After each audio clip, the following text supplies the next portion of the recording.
Vamos lá, daqui a pouco a gente começa a nossa live. Mais uma live, dessa vez com a professora Ana Flávia Magalhães Pinto. A professora Ana Flávia, daqui a pouco, chega aqui pra gente.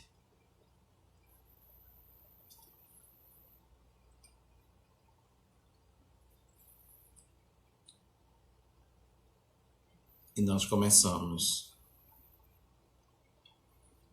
Aqui, já achei ela.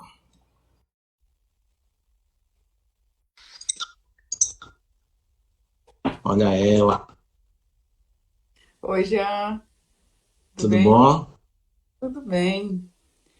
Boa noite, inaugurando a Boa noite. noite. Nessa noite de sábado, mais um sábado aqui. Corajoso. Corajoso vocês que aceitam minhas loucuras. Mas conversar com você é sempre bom, então é divertido. A gente não vai sair de casa. É, né?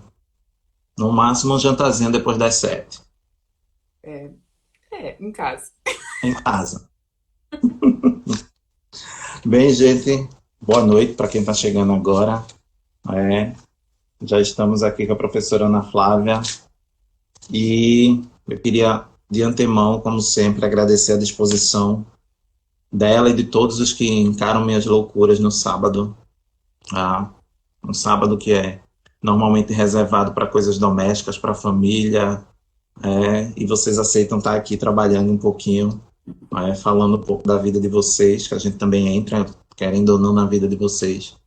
E a Ana Flávia é mais uma que topou essa ideia do Nesen e estamos aqui para falar com ela hoje. Para quem não conhece ainda, a professora Ana Flávia é professora na UNB, tá?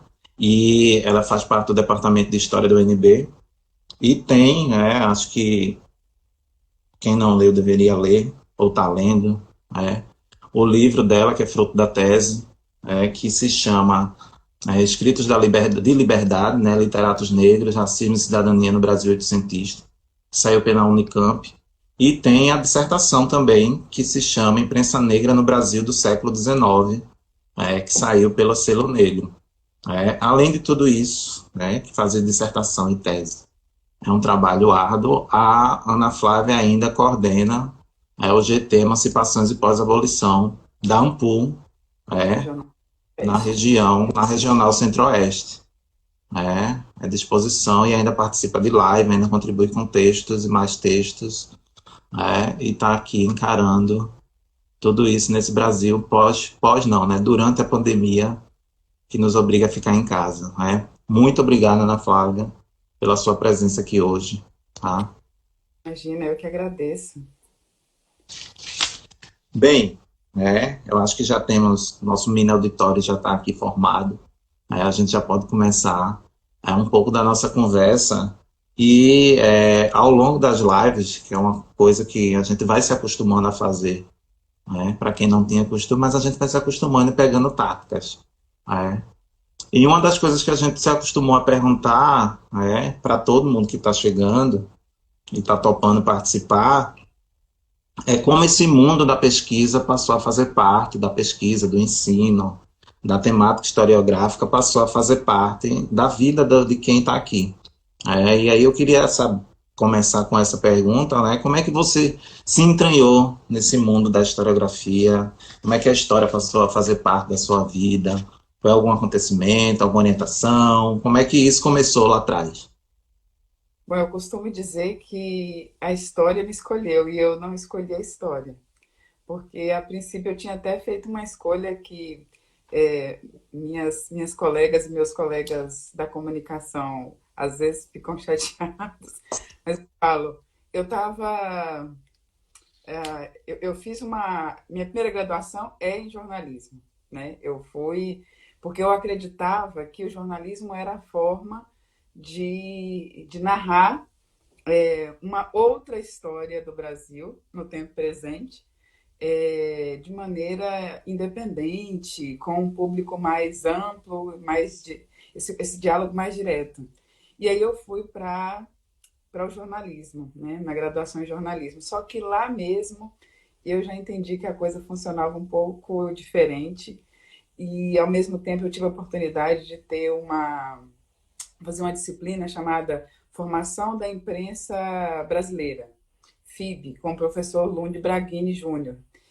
E aí, ele era alguém muito apaixonado também por história, está vivo, obviamente, e ele que me apresenta esses primeiros jornais da imprensa brasileira no século XIX. Bom, quando eu vejo aquele material, eu fico encantada e mais encantada ainda quando eu acesso o primeiro jornal da imprensa negra no 19, né? Que é justamente o Mulato ou Homem de Cor. E aquilo abriu um buraco no chão, assim, porque a minha pergunta era, nossa, mas e aí? Que é isso? Que documento é esse? Que história é essa? Né? E eu me perguntava, eu chegava com a sensação de muitas pessoas, né?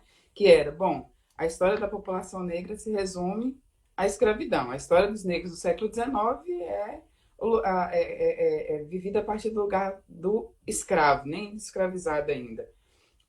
Essas pessoas escravizadas, elas não sabiam ler e no Brasil não existe racismo. Quando eu encontro um documento que diz que fala de uma experiência de gente negra livre, não só letrada, mas inclusive atuando na imprensa, é, atuando na imprensa e denunciando preconceito de cor. Eu falei, peraí, que olha, não vai ser escrevendo nos jornais que eu vou pagar minhas contas. Eu preciso dar um jeito de entender isso. E desde então, mesmo com muitas dificuldades para pagar as contas, essa identidade de historiadora foi acionada e eu não mais é, me distanciei dela. Foi uma paixão que me fez, já nessa graduação, desenvolver pesquisas em história do século XIX, mesmo estando no jornalismo.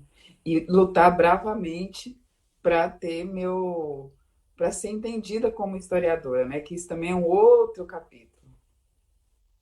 É uma tarefa que é árdua desde o início, né?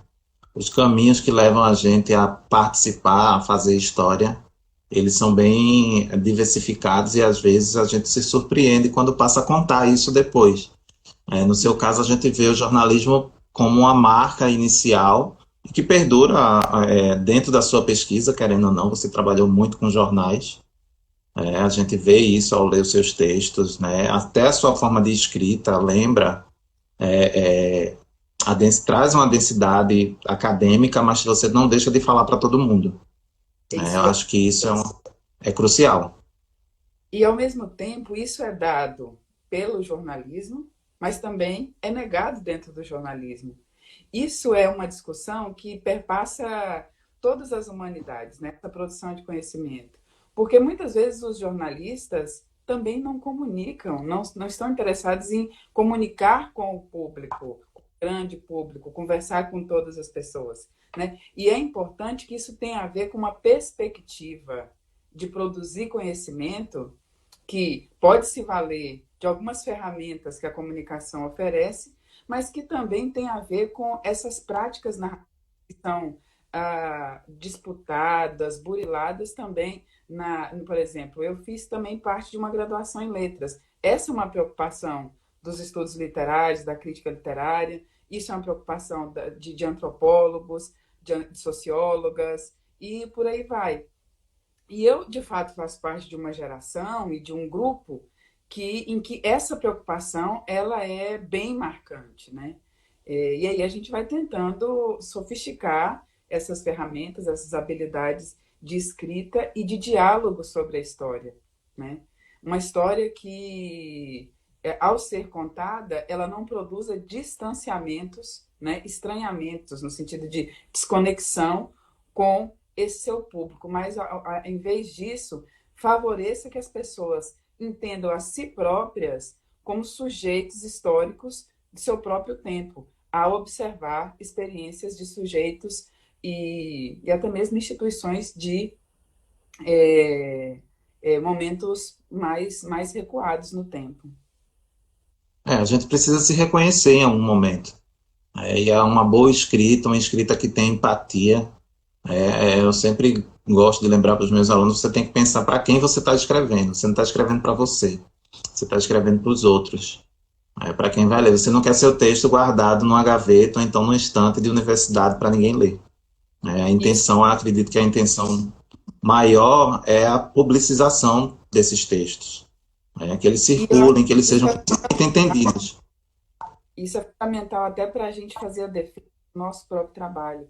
Porque uma das acusações que fazem é que para que investir tanto se isso não tem impacto social, se isso não dialoga com a sociedade, Uhum. né? E isso a gente precisa desmistificar isso, porque não tem sido isso que boa parte, uma parte considerável de historiadoras, historiadores e outros pesquisadores tem feito, né? Existe um esforço de dialogar, de escrever para o diálogo, para ser entendido, que a gente precisa valorizar, né? Mas para isso precisa se formar com essa preocupação, né? É, não adianta só querer ter a formação e não ter a empatia com o outro que vai estar lendo. É bem interessante isso. Mas, assim, o que a gente vê dentro da sua trajetória é o jornalismo muito presente, a parte literária, as fontes jornalísticas. Isso é crucial dentro do que você faz. Né? Eu coloquei até aqui que é uma marca muito presente. E aí eu fiquei pensando, dentro desse contexto do século XIX, que é o que você mais estudou, como é que isso, né, dentro da sua cabeça de historiadora, jornalista, como é que funciona, como é que você observa, tanto no século XIX quanto hoje, o papel dessa imprensa no combate ou até principalmente na perpetuação de práticas racistas? Como é que a gente pode observar isso nesses dois contextos? Século XIX, né, um período ainda com a vivência da escravidão, e hoje, com a nossa sociedade, né, de democracia racial, bem entre aspas. Né? É aquela coisa, nada, se tira as aspas, inclusive cai essa ideia de vivemos numa sociedade de democracia racial. Acho que as aspas ainda seguram o mito. É, O registro cotidiano dos fatos diários, ele é fundamental para a gente entender o que é o normal, ou seja, por meio da imprensa, né, seja essa imprensa do século XIX, que é de fato impressa, seja por meio desses outros veículos que a gente vai adquirindo no século XX e no século XXI, a gente vai aprendendo o que e quais são os temas e quais são as pessoas, os grupos que merecem ser ouvidos, quais as questões são relevantes, quais os temas que são decisivos, né? E tudo isso, desde o século XIX, a gente vai assistindo aquilo que a gente chama hoje de disputa de narrativa, né? Essa disputa de narrativa vivida nem sempre de uma maneira justa e equilibrada, mas há uma disputa de narrativa. Se por um lado você tem uma imprensa que vai se tornando hegemônica, né? Em que sujeitos específicos monopolizam quase que totalmente o direito da fala e, portanto, falam a partir dos seus lugares sociais de homens brancos, proprietários de bens, né? Que implica, no século XIX, é, propriedade de terra e de pessoas, né? Esses bens, inclusive, implicam pessoas, e depois não fica. Tem claro, suas especificidades nesse mundo livre do trabalho escravo, mas que essas explorações, essas violências não deixam inclusive, marcar um campo de interesse, né, que molda a imprensa no Brasil, a comunicação no Brasil. E nisso, obviamente, a gente tem uma dinâmica que contribui para a naturalização do racismo. E é curioso que, apesar disso ser a tônica de boa parte da imprensa brasileira, tanto nesses espaços hegemônicos a gente consegue perceber tensionamentos e mais do que isso, desde os primeiros momentos da imprensa, da comunicação no Brasil, da imprensa brasileira, nós também tivemos jornais denunciando o racismo. Obviamente, até para o reconhecimento de experiências duradouras, como foi o caso de um jornal chamado O Exemplo, editado a partir de 1892 na cidade de Porto Alegre, e outros, né? A gente tem no século XX o Alvorada, ali em Pelotas, que durou muito. Você tem um outro jornal chamado Maioria Falante, no Rio de Janeiro, já que na década de 80, que tem uma durabilidade considerável, mas que a gente não reconhece isso porque até mesmo ao longo de gerações nós aprendemos que esses veículos de comunicação eles não são tão legítimos quanto, por exemplo, sei lá, a província do estado de São Paulo, o Correio Paulistano, o Jornal do Brasil, enfim, a Tarde na Bahia, em Salvador, o Correio Brasiliense aqui do Distrito Federal, ou mesmo o Zero Hora do Rio Grande do Sul. O fato é que, apesar desse jogo desequilibrado de forças, em termos de possibilidade de legitimar sua própria voz nesse debate público, a imprensa no Brasil ela tem tido cada vez mais essas lutas para a afirmação de múltiplas vozes. E a vantagem de se estudar a imprensa é que a gente acompanha não só a afirmação de uma voz hegemônica, mas também esses esforços de multiplicidade. E o curioso é que quando você entra para estudar esses jornais não hegemônicos, você tem uma oportunidade que isso está bem difícil de ser encontrado naqueles outros, que é a variedade de vozes entre os sujeitos subalternizados na história desse país. Isso aí você vai encontrar não só no que a gente chama de imprensa negra, mas também quando você vai estudar a imprensa feminina, imprensa feminista, imprensa operária, né? Você vai ter, então, eu acho que por mais que no jogo de forças, no jogo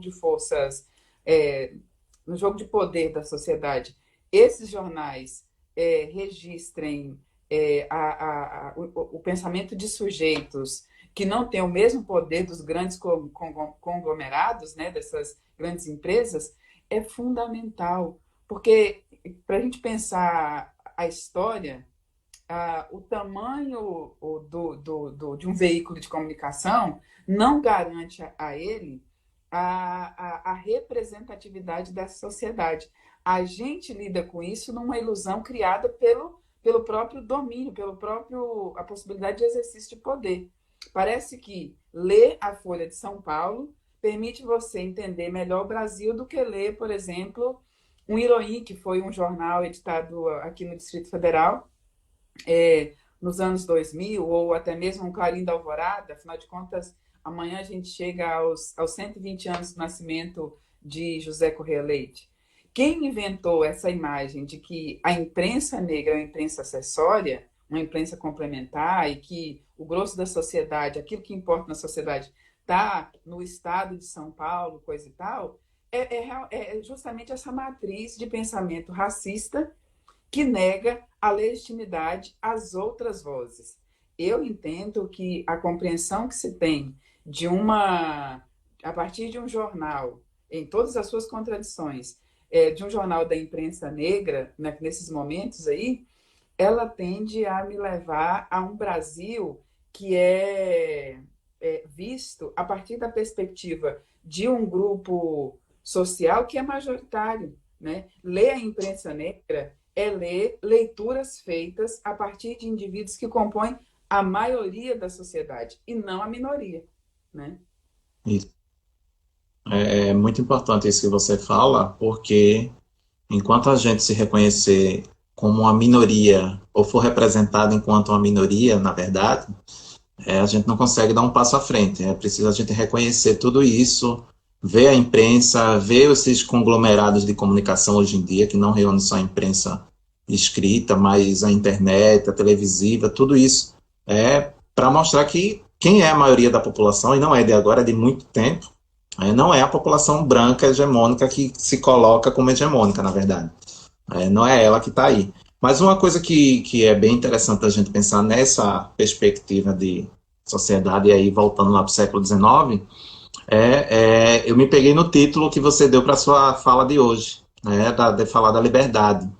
E aí eu fiquei pensando, essa liberdade no século XIX ela é muito precária, né, ela vai ser muito condizente com a condição da escravidão. Então, assim, como pensar numa liberdade numa sociedade que tem a escravidão como marca?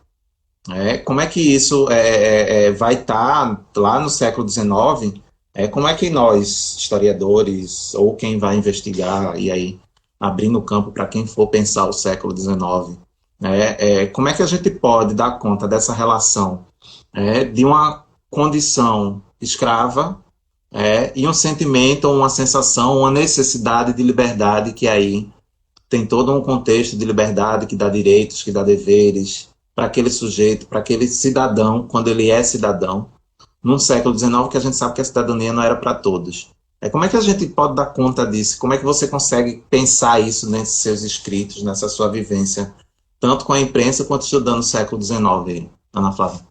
É um desafio pensar a liberdade, sobretudo da perspectiva da população negra, quando se vive sob o peso de se estar no país que respondeu pela quantitativamente o maior contingente de pessoas africanas escravizadas das Américas e, ao mesmo tempo, foi o último país dessa região a abolir a escravidão.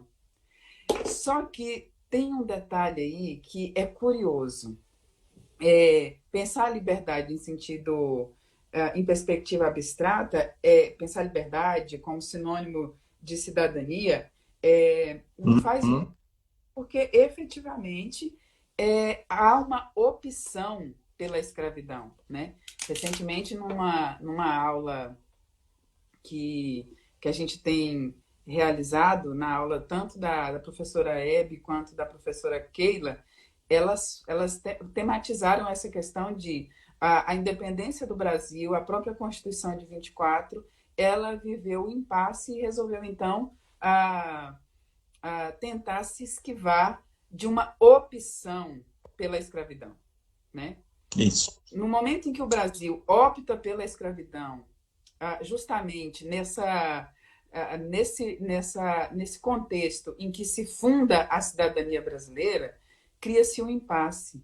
A população negra, então, está imaginativamente apartada desse lugar da cidadania, da liberdade.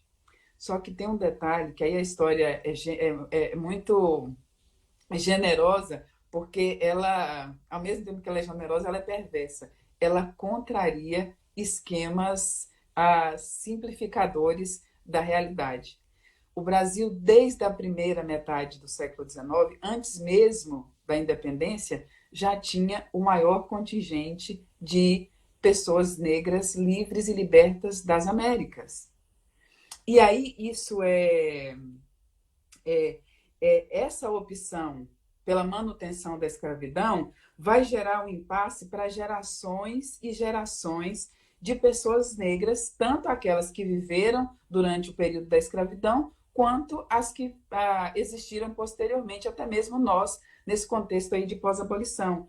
Porque fica difícil a gente entender é, essa articulação entre escravidão, liberdade de cidadania e racismo, justamente porque o debate sobre a força da escravidão, por muito tempo, ele se deu sem considerar justamente a relevância dessas pessoas negras livres e também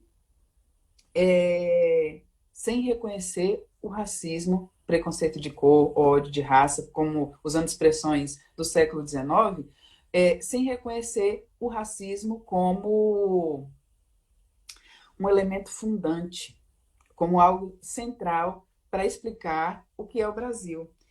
E aí, sem isso, a gente fica, então, com essa dificuldade de identificar os sujeitos, perceber dinâmicas de sociabilidade, né, o próprio desenvolvimento das instituições e até mesmo perceber como o racismo se constituiu e se manteve no Brasil ao longo de séculos, né? Porque aí, não por acaso, cria-se essa imagem de que o racismo é algo que é inaugurado no Brasil com a chegada das das teorias raciais pseudocientíficas, porque eu não vou chamar aquilo atualmente de ciência. A gente já sofisticou o entendimento, ainda que reconhecendo.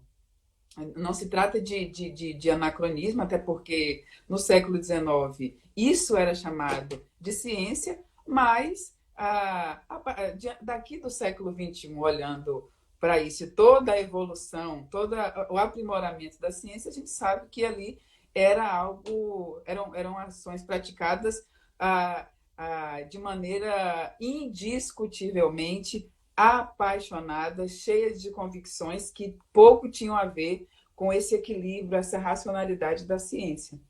E aí, quando você... como lidar com isso? Isso é um desafio que eu acredito, por isso que eu falo, pensar na liberdade é uma agenda... a liberdade é a chave de uma agenda historiográfica antirracista, porque, ao contrário de acessar por meio da escravidão, que pelas suas próprias regras interditava o exercício da cidadania para as pessoas nessa condição, quando você vai pesquisar as experiências da liberdade, em especial as experiências de pessoas negras, você vai incontornavelmente perceber como que nesse cotidiano o racismo vai se processando.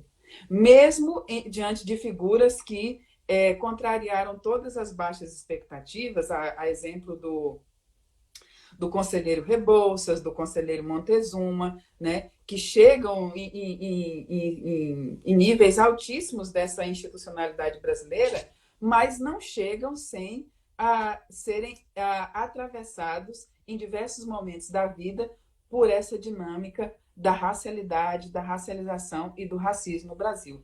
E isso a gente tem, quanto mais a gente investe no entendimento desse problema, que admite que há uma agenda historiográfica a ser executada, né?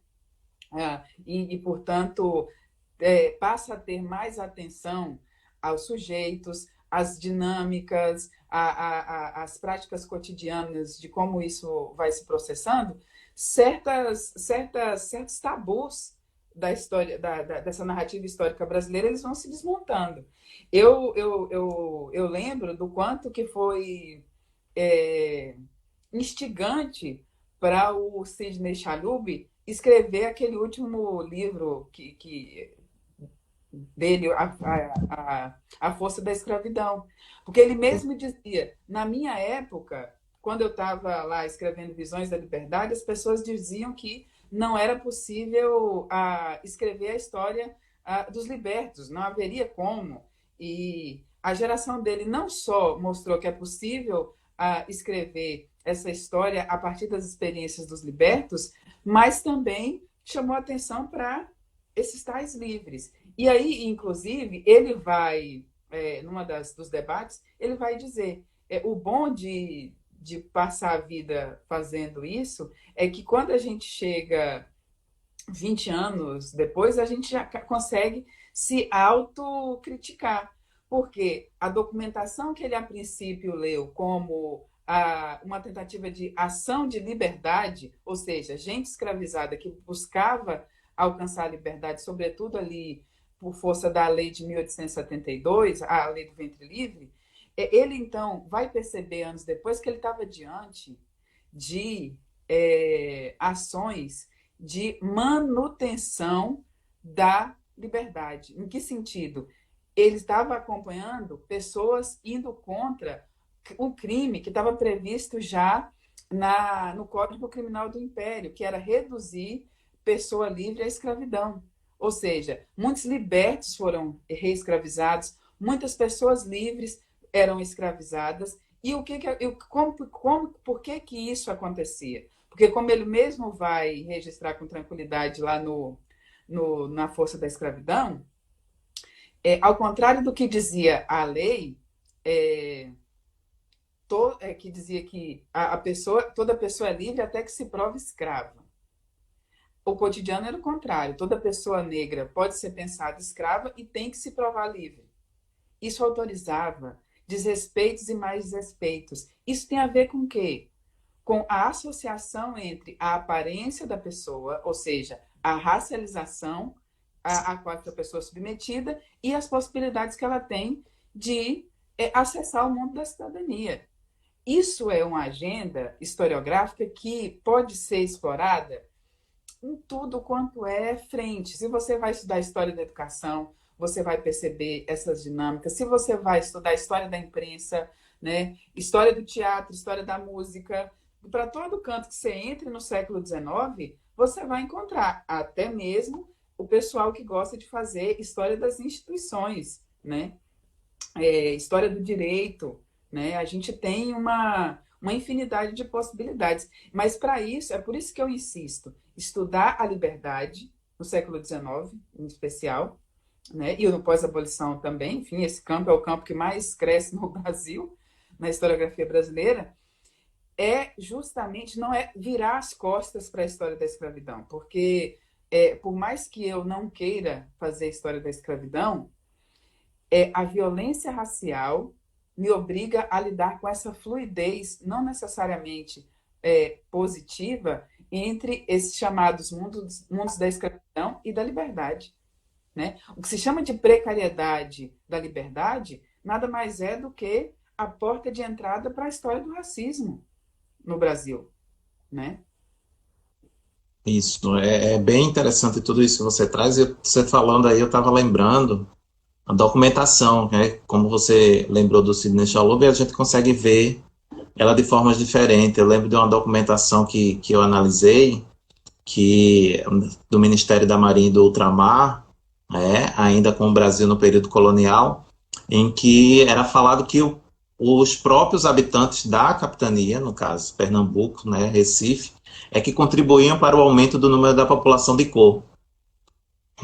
Em vez de se manterem separados, eles estavam se misturando e estavam contribuindo para esse aumento dessa população de cor. E aí, quando você lembra que dentro do século XIX a gente já tem uma maioria de população que é negra dentro do Brasil, talvez isso venha desde o século XVIII, dependendo da região.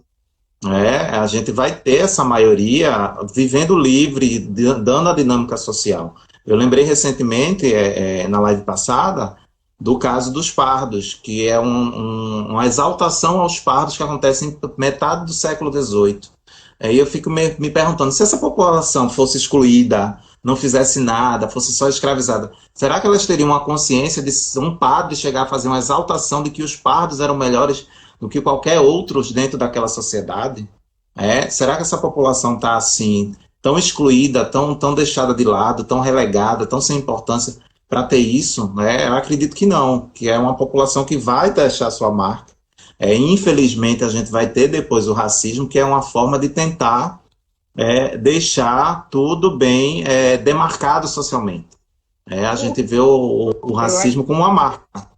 O racismo ele Diga. não vai chegar. Eu acho, pelo que a gente observa, isso que você está colocando no seu trabalho, você vai para os trabalhos de Lucilene e Reginaldo, né, os recentes trabalhos e tudo mais, o que a gente percebe é que quanto mais há o avanço da liberdade entre a população negra, mais a sociedade tem que responder a isso. As elites que se Isso. pretendem branca e que querem uma nação branca, elas vão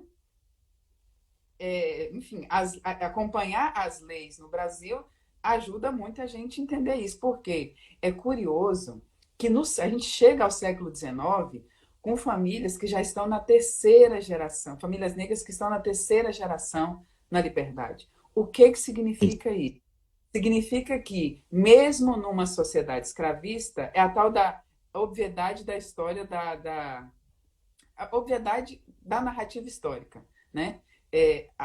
Quando se pensa em população negra, que diz o seguinte: o que a gente está dizendo?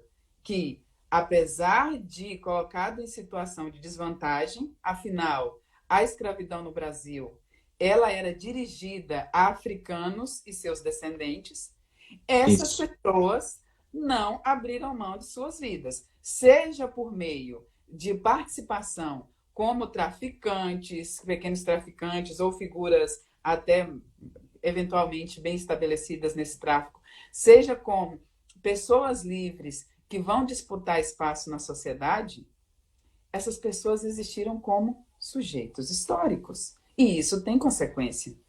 E a consequência disso é essa quantidade cada vez maior que a gente reconhece de pessoas negras livres tentando, inclusive por acreditar nessa ideia de Brasil, essas pessoas vão fundar jornais, tipografias, vão estar articuladas para o avanço do ensino, da educação, do combate ao analfabetismo, ao desenvolvimento das estradas e tudo mais.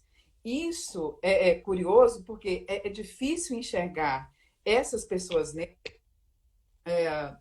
ocupando o lugar de sujeito da história, porque, por mais que a gente diga o contrário, ainda está muito naturalizado essa ideia de que, no Brasil, os africanos não se rebelaram, né? Eles se acomodaram, e os descendentes de africanos, então, esse debate todo sobre os tais pardos, no final do século XVIII, início do século XIX, era como se houvesse uma elite de cor que estava indiferente aos destinos de uma população em situação ainda mais precária. Bom, sujeitos humanos lidam com suas individualidades e com suas coletividades, e com os desafios do seu tempo. Quanto mais, a gente conversando, quanto mais se avança nas pesquisas sobre uma figura como Antônio Pereira Rebouças, o pai, mais fica difícil acreditar que ele era um indiferente. Essa indiferença mesmo, essa desconexão com esses grupos mais vulneráveis, foi uma acusação feita a José do Patrocínio, a André Rebouças. Uma figura como Luiz Gama, ela parece, então, ser tão excepcional por conta disso, porque parece que só ele fazia isso, né? Fazia um enfrentamento a tudo isso. Não, mas Luiz Gama não estava sozinho. O problema é que a gente tem acesso aos registros que Luiz Gama se esforçou para deixar para o futuro.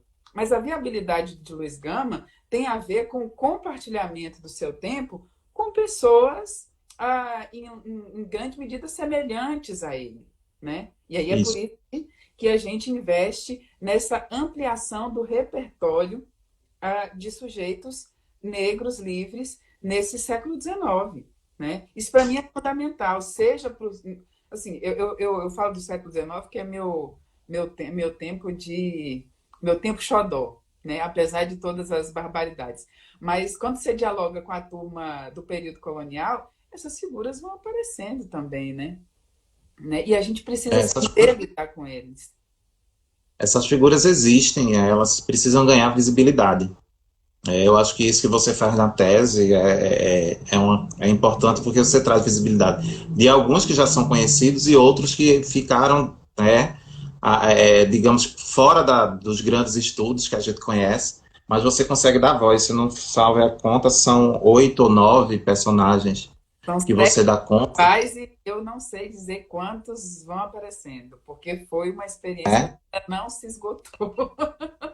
Que maravilha. E aí eu queria até te perguntar, tu trabalhaste com jornais, e assim, e esses homens foram aparecendo e vários outros também. Tiveram mulheres que surgiram dentro desses jornais, personagens femininos que você conseguiu identificar, mulheres negras que estavam lá combatendo. Eu lembro disso porque aqui, por exemplo, aqui em Penedo, em Alagoas, né? Para quem não sabe, eu estou em Alagoas. Em Penedo, o primeiro jornal, a primeira associação abolicionista foi formada por senhoras. E isso ainda é algo que não foi estudado, precisa ser estudado. Mas assim, como é que essas mulheres também apareciam junto com esses homens, separadas, com pseudônimos? O que é que tu teria para falar delas?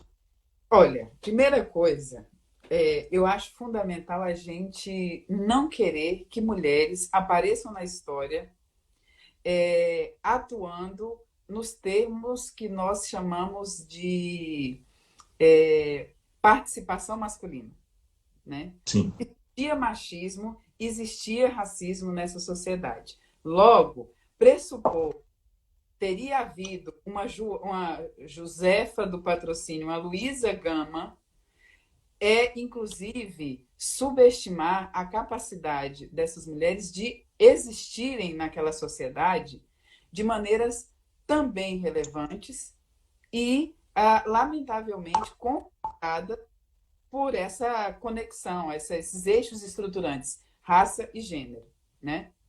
Se a gente pensa, se a gente olha a documentação, no mitin abolicionista, o orador principal é um homem. Mas até a fala desse orador principal observa a quantidade de mulheres ali atuando, né?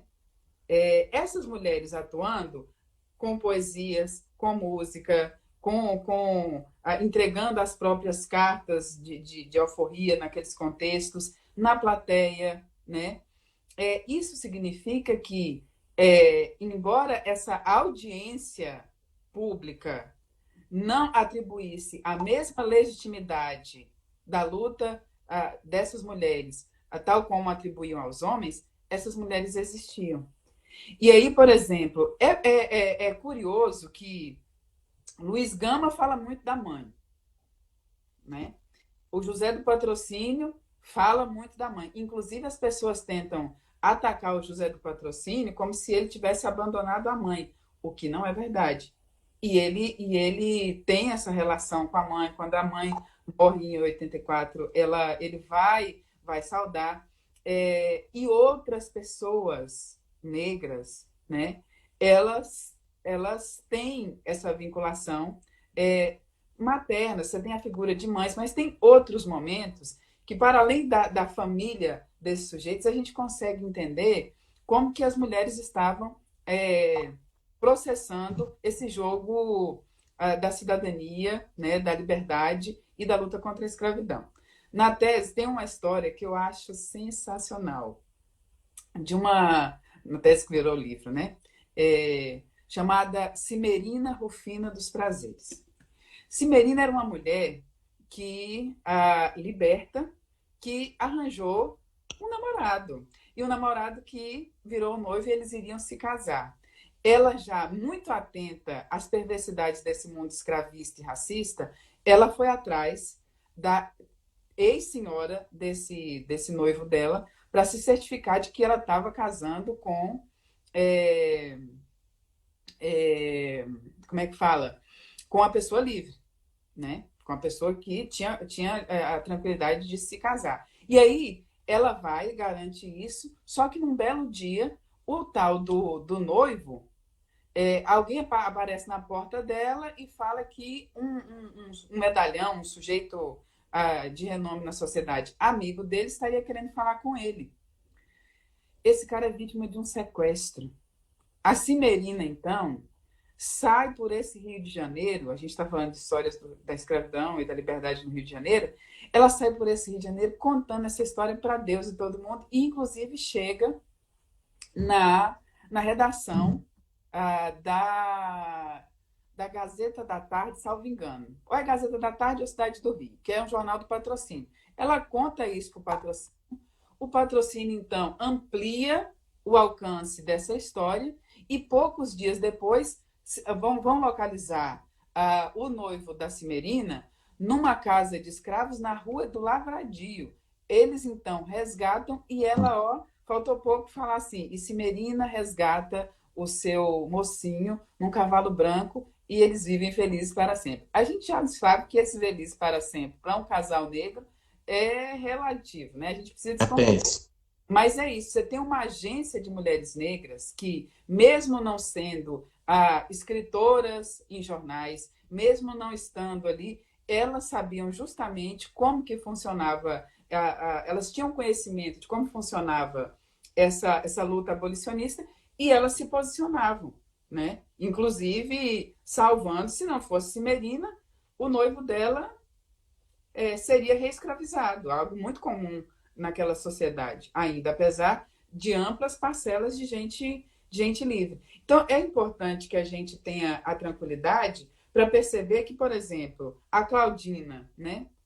A Claudina, que é a esposa do Luiz Gama, é, efetivamente, até pela divisão doméstica do que se estabelecia no século XIX, é, ela não pôde se tornar uma rábula, ela não pôde uma série de coisas, inclusive porque ela era uma liberta, né? Diferente do Luiz Gama, que provou, que pôde estar na sociedade se afirmando como nascido livre e, portanto, gozando de todos os direitos constitucionais, ela não poderia, até também por ser mulher, né?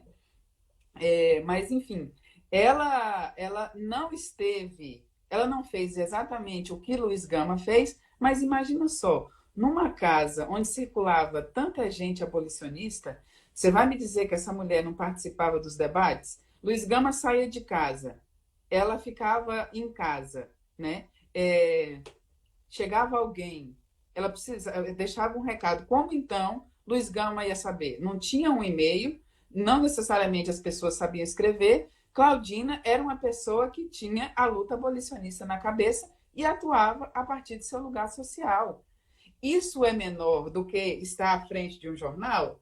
Bom, pelas regras que a gente estabeleceu do que é relevância social, pode dizer que sim.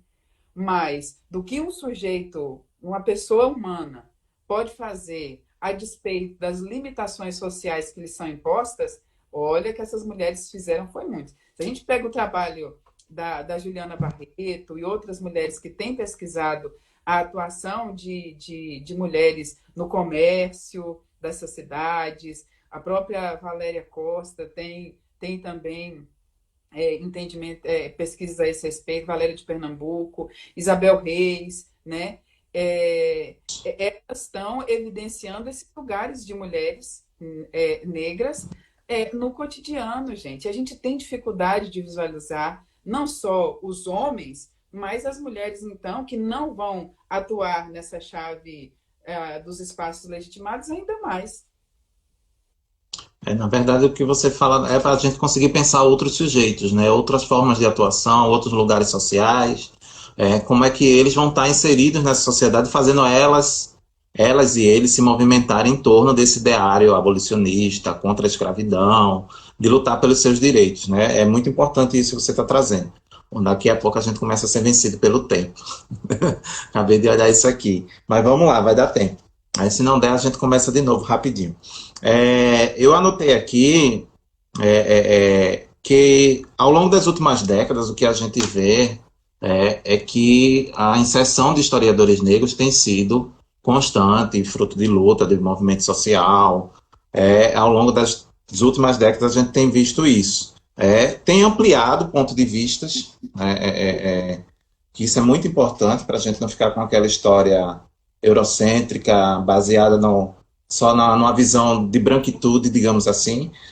Como é que a gente pode, como é que você vê, como é que você, como uma historiadora negra, uma mulher que está inserida dentro das lutas, que pesquisa uma temática que muita gente só pensaria dentro de uma prática da escravidão, aí você consegue trazer esses personagens de uma outra forma, né, mostrando a cultura, você coloca até lá no título da live, né, essa agência, essa necessidade de liberdade, como é que ela pode ser entendida dentro de uma luta antirracista. Como é que a gente pode pensar nisso para ampliar essas possibilidades e continuarmos, e aí contribuir literalmente e reforçar essa luta de uma educação, né, de uma historiografia nova, que continue trazendo esse antirracismo muito combativo e que as futuras gerações possam ter acesso a ela.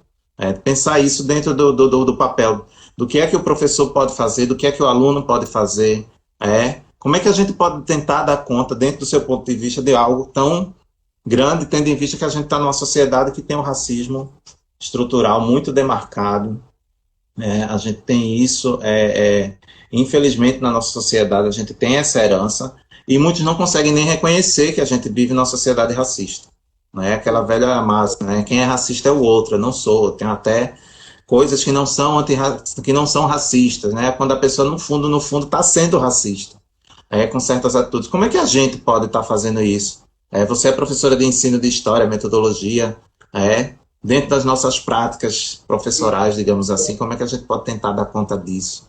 Bom, antes de nada, eu só vou responder um cumprimento aqui do meu irmão de santo, Balogun, que acabou de chegar aqui, ainda me chamando pelo meu nome de axé.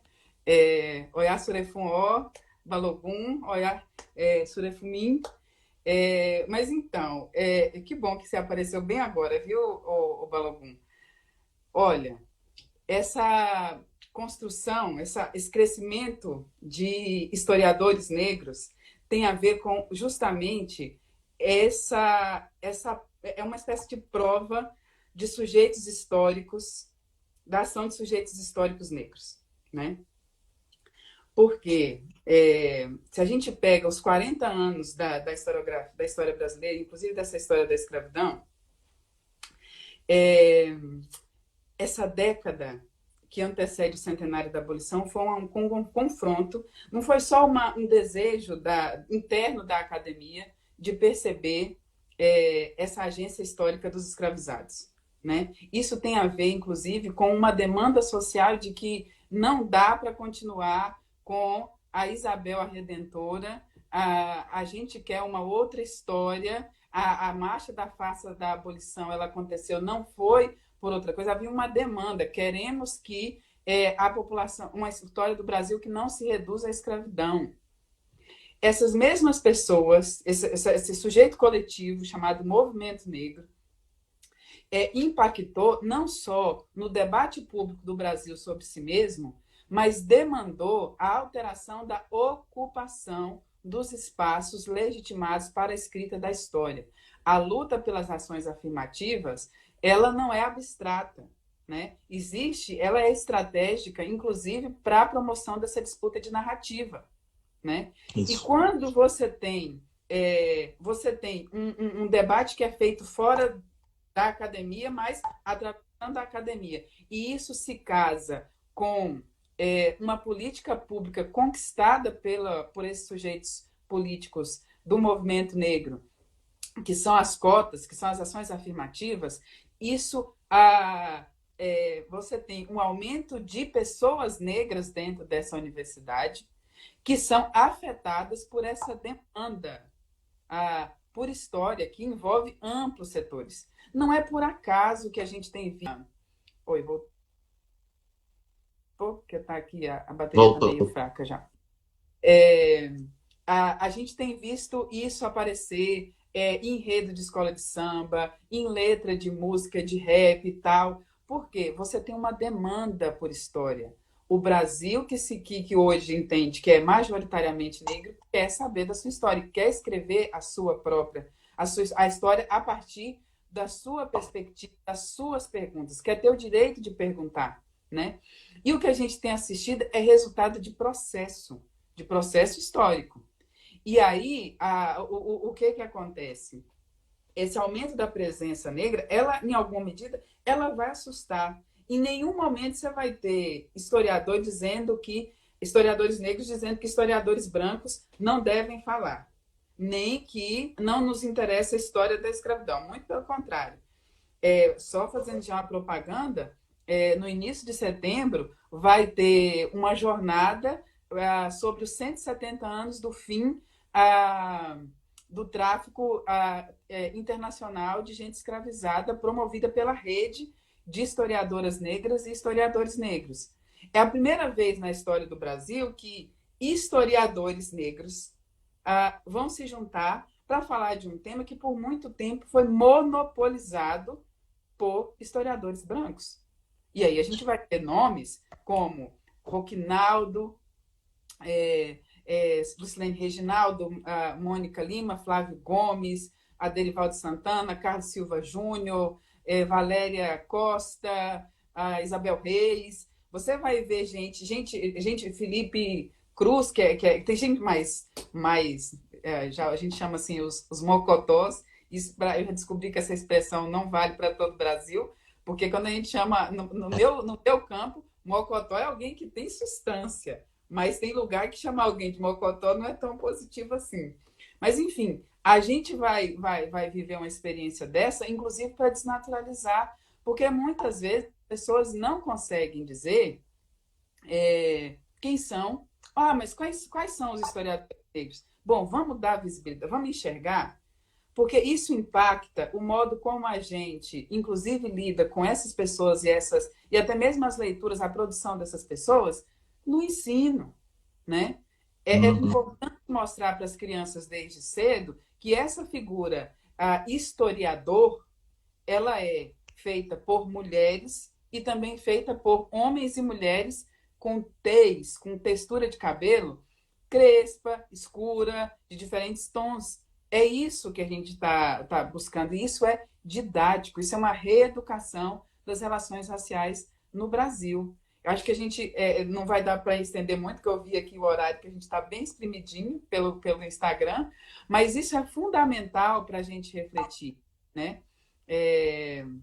Aqui, Gustavo colocou uma questão. As grandes editoras fecham as portas para historiadores negros e negras. Esse foi o costume, assim fizeram até hoje. Mas é aquela coisa, muitos historiadores seguiram produzindo, e tem uma produção muito relevante, que foi inclusive publicada por editoras negras, que é um outro capítulo, né?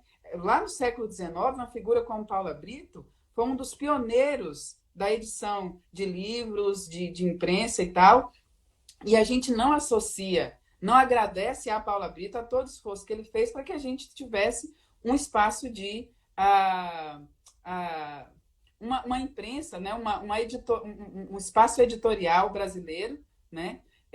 Que apesar das limitações, isso também é resultado de esforços. Gente negra trabalhou para que esse pensamento social brasileiro fosse diverso, né? E a gente precisa valorizar isso no tempo presente. Ok, é legal publicar em grandes editoras, mas a medida do mérito de um trabalho historiográfico não é dado pela editora onde ele é publicado.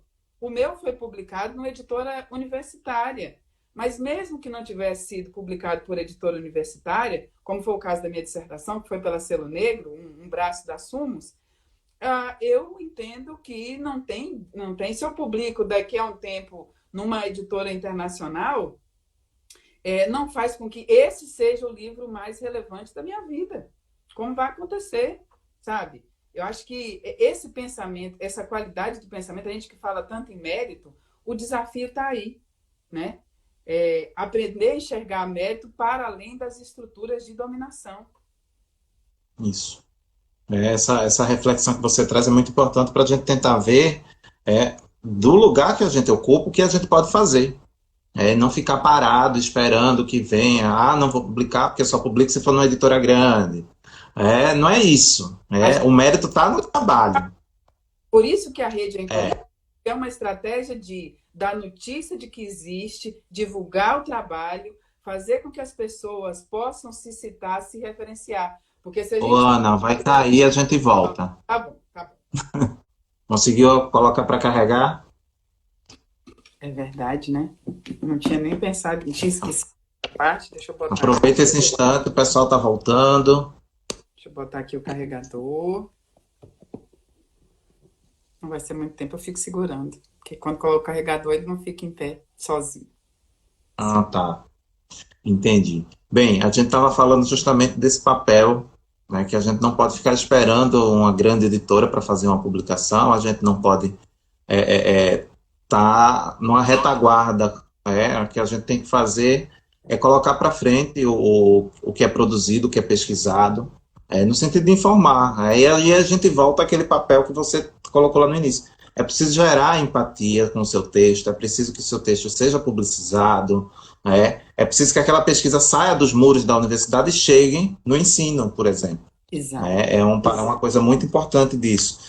E esses papéis desses alunos e professores de ser numa educação, de criar um contexto antirracista, ele vai ser muito importante no sentido de dar voz para muitos e muitos pessoas que existiram nesse nosso passado que precisam ser pesquisadas, precisam trazer para esse presente, para mostrar que existiram atores negros, mulheres, homens, crianças, que eles foram atuantes. Você lembrou da história da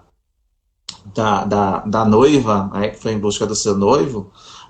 Eu me lembro no período colonial da Teresa Afonso. Teresa Afonso, eu acho ela uma mulher espetacular. Era uma africana da Costa da Mina que conseguiu comprar sua alforria. Ela diz isso no testamento dela. Comprei minha alforria. E ela deixa a forra, as escravas dela e o marido. O marido não era escravo dela, mas quando você vai ver a distribuição de bens, para o marido ela deixou um instrumento de trabalho. Para a família ela deixou o ouro que ela tinha. O que é que isso está querendo dizer? Essa é uma mulher que está vivendo na sociedade como um Recife colonial, mas ela está lá, lutou, conseguiu conquistar sua alforria, conseguiu que suas escravizadas, que viviam, a gente parte de um pressuposto que elas viviam em comunidade, era muito mais uma ajuda mútua do que uma senhora, uma sinhá, que detinha aquelas escravas, porque ela deixa bens para essas escravizadas, ela deixa trabalho, deixa instrumentos de trabalho.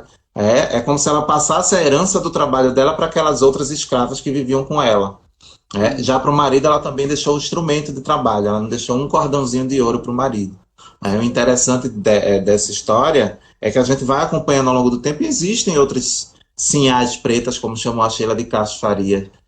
Essas sinhás que vão dentro ao longo do tempo, conseguindo conquistar sua alforria a partir do seu trabalho, a partir da sua mercância, como a gente pode dizer, dependendo da região. Elas estão lá trabalhando efusivamente e conseguem mudar o seu estado social. A gente tem uma sociedade baseada de cor e condição. A gente tem que lembrar sempre disso. Exato, assim, só para dialogar um pouco contigo, depois a gente vai para a discussão sobre as editoras, a dinâmica de publicação e tal, mas é aquilo, a quem interessa alimentar a ilusão do sujeito universal. Falar em assim, negro, peraí, a gente tem o exemplo emblemático de uma Chica da Silva. Isso. Né? Que, a despeito de todo o poder, de toda o repertório de poder necessário para mandar e desmandar, foi constrangida em vários momentos da vida. Né? Se a gente pega, imagina, recentemente Lisa Castilho e Urano Andrade publicaram uma notícia de documentação na Afroásia, e são vários casos, acho que vale a pena todo mundo ir lá no número 60, tá lindíssimo. E a primeira história que eles contam é de uma mulher liberta, né? Que vai ao porto para ver quem eram as pessoas que estavam chegando para serem escravizadas. E ela se depara com a sua filha que tinha ficado do outro lado do Atlântico. Ela, imagina essa cena de você ir num porto de comércio de gente escravizada, as pessoas que chegam naquela situação de muita gente debilitada, enfim, e você avista a sua filha. Essa mulher roda, vira e mexe, mas não pode fazer muito alarde. Ela compra a própria filha, né? E depois ela alforria a própria filha. E eles, inclusive, demonstram que existe uma rede, no artigo, existe uma rede negra, não só que participa dos negócios da escravidão, mas que também atua para o desmonte dessas injustiças, né? Dessas perversidades da própria escravidão. Então, assim,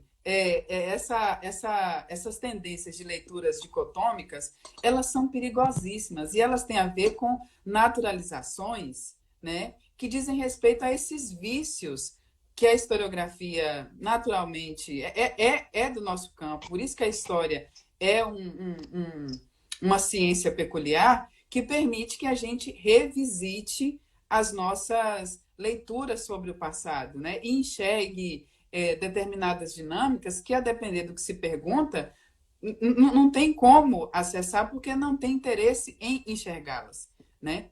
E aí, nesse sentido, a gente volta para o como é possível promover uma renovação ampla desses estudos historiográficos. Né?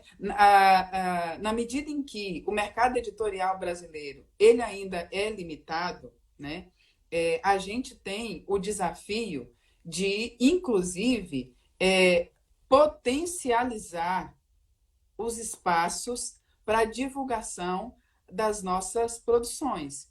Se a gente, então, começa a lidar com essa lógica de que apenas ter trabalhos publicados em espaços X, Y, Z são, de fato, merecedores de reconhecimento de valor, a gente parece que está ignorando que essa sociedade está organizada para naturalizar injustiças, né?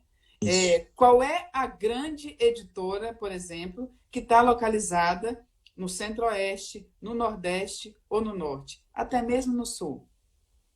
Isso. Uma grande editora. Você não tem uma dessas grandes editoras nesses lugares. E aí a gente tem a necessidade de fazer um debate franco a esse respeito, né? E efetivamente estabelecer dinâmicas que tenham uma dimensão da ingenuidade do subalterno, mas ela é fundamental. Porque se a gente pensar, hoje muito se fala em literatura negra, né? Tá todo mundo, ai, como está vendendo autores negros, mas há 40 anos, há 40 e poucos anos, quando se começou a publicação de cadernos negros, não era assim que as pessoas viam aqueles livros, hora de contos, hora de poesias, né? E essa experiência, ao longo do tempo, construiu a legitimação de autores que jamais seriam e não foram publicados por essas grandes editoras nos últimos 40 anos, né? Onde que Kut publicou? Kut, um escritor, um pensador que é fundamental não só na sua escrita literária, mas na sua reflexão sobre literatura. Em quais editoras Kut publicou seus livros? Isso faz de É, Kut alguém menos relevante? E isso não, impacta, portanto, no modo como a gente vai ensinar as crianças e jovens, né? Porque mais do que acreditar que nós estamos dando voz, nós estamos adquirindo capacidade de escuta, capacidade de percepção. Porque essas pessoas, ao existirem historicamente, ao não abrirem mão da sua condição, mais do que não abrir mão, não tem nem como, né? Mas, enfim, ao atuarem como sujeitos históricos, essas pessoas instituíram suas próprias vozes.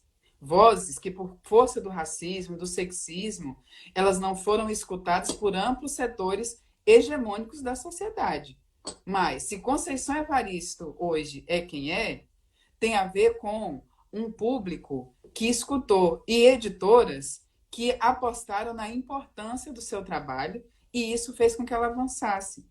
O que a gente está isso. vivendo hoje, a gente já anunciou isso, mas não demora muito, a gente começa no Guelé 10 uma coluna cujo título é Nossas Histórias, em que historiadores semanalmente vão dar notícia das suas pesquisas num formato mais reduzido, né, num formato menor, dando notícia de pesquisas maiores e tal, justamente para que os professores e as professoras da educação básica encontrem cada vez mais subsídios para ampliar o repertório de conhecimento a ser trabalhado em sala de aula no que diz respeito à implementação da Lei 10.639, em alguma medida também da Lei 11.645, que, respectivamente, falam que tornam obrigatório o ensino de História e Cultura africana, afro-brasileira e indígena, né?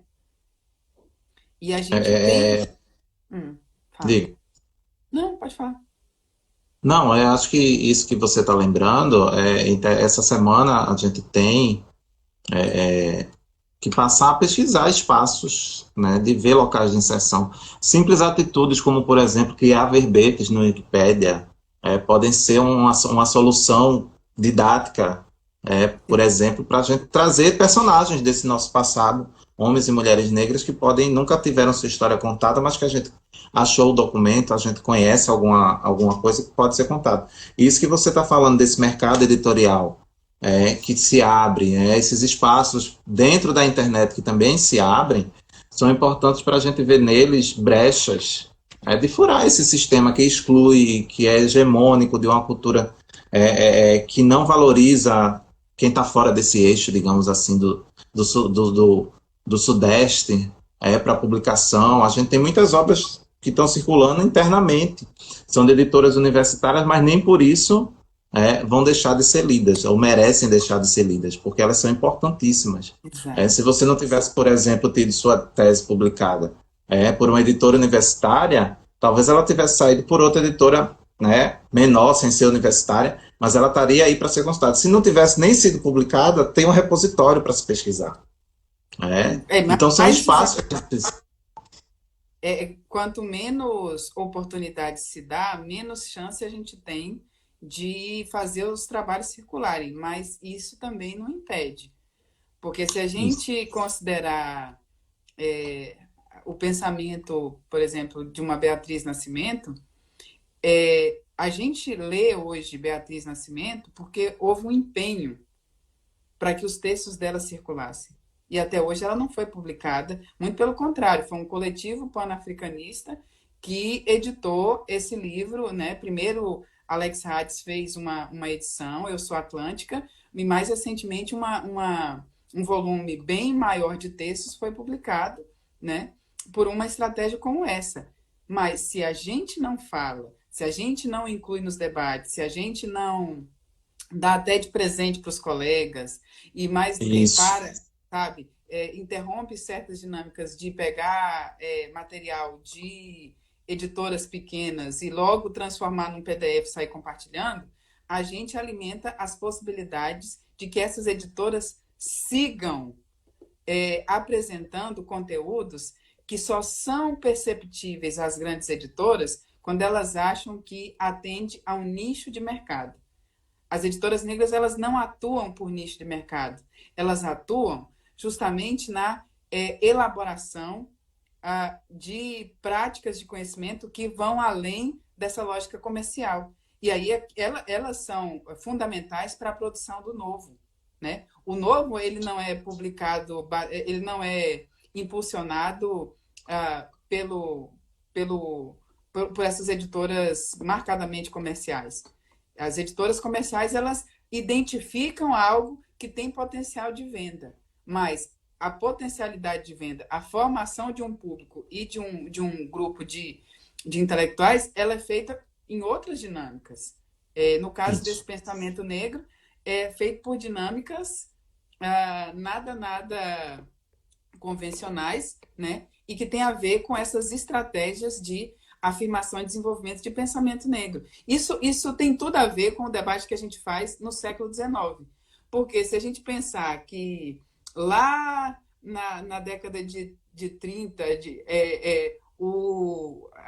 essa disputa em qual é o primeiro romance brasileiro, Filho do Pescador do Teixeira de Souza ou A Moreninha, né? Teixeira de Souza era um homem negro, né?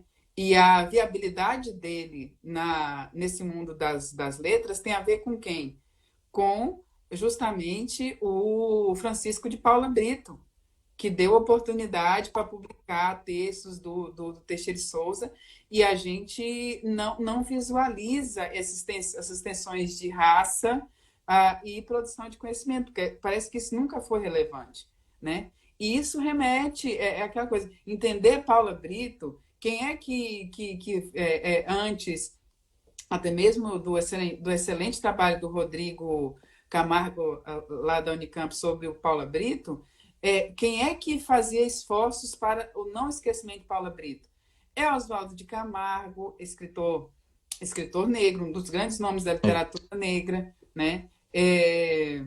Você tem figuras que estão atentas, que se conectam a Paula Brito, até mesmo pela própria experiência de ser uma pessoa negra que acredita na necessidade de estar presente nesse mundo letrado. Por isso que pensar a liberdade é isso, né?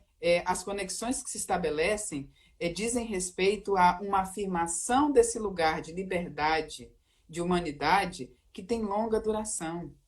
E essa luta pela liberdade de pessoas negras, ela não se resume aos quilombos, né? Elas não se resumem, ainda que os quilombos sejam fundamentais, inclusive na criação de outras estratégias de liberdade e na convivência, né, de estratégias de liberdade.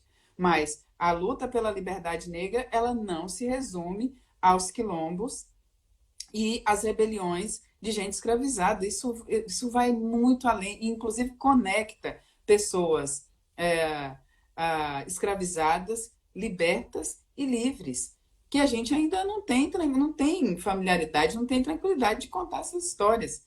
Isso não faz parte do repertório do brasileiro. Não faz ainda, nem de especialista. Precisa passar a fazer parte, né? Acho que essa é a luta que a gente tem que encampar para que isso venha a fazer parte dos nossos trabalhos, das nossas pesquisas, do nosso dia a dia, a gente mostrar como tudo isso estava relacionado, que a liberdade ela é plural, ela tem que ser entendida no plural. Existem estratégias, né? Essa liberdade até hoje, de certa forma, ela precisa estar sendo ratificada, ela precisa estar sendo lembrada, infelizmente, por conta da nossa estrutura que a gente tem nesse Brasil. Bem, se a gente for ficar aqui, a gente emenda outra live e vamos embora. Mas quero agradecer a Ana Flávia, obrigado pelo esse complemento de live, tá? Obrigado pela participação aqui hoje. Queria deixar o convite para quem está assistindo. As lives vão ficar salvas, né? Durante a semana a gente vai publicar no YouTube, no canal do NECEM no YouTube. Quem não viu pode ver no IG. Quem não viu ela completa pode também ver no YouTube. Eu espero que vocês tenham gostado. Muitíssimo obrigado novamente. E espero que a gente possa se encontrar em breve, quando essa pandemia passar. Você possa vir para cá, eu e aí em Brasília, a gente se encontrar e conversar mais, né? Muito bom conversar com você. Eu em 2016 num contexto difícil. Não muito bom, mas a gente segue na resistência. Vamos seguindo, né? Historiadoras e historiadores pela democracia. Justo. Foi um encontro marcante num contexto que a gente não queria que existisse. Não, mas faz aquela coisa, um momento em que historiadores se dão conta de que estão vivendo a história. É isso. Isso. Mas literalmente. Foi uma alegria, adoro conversar com você. Admiro muito seu trabalho, não só seu trabalho individual, mas todo esse seu esforço coletivo de mobilizar várias outras pessoas. Parabenizo o trabalho no núcleo, tá? E conta comigo, assim como eu demando, pode ter certeza, a gente demanda você também. Pode demandar. Pode demandar, então, estamos aí, tá bom? Obrigadão. Obrigadão, boa noite, bom dia, boa tarde. Boa noite para todo mundo. Tchau, tchau.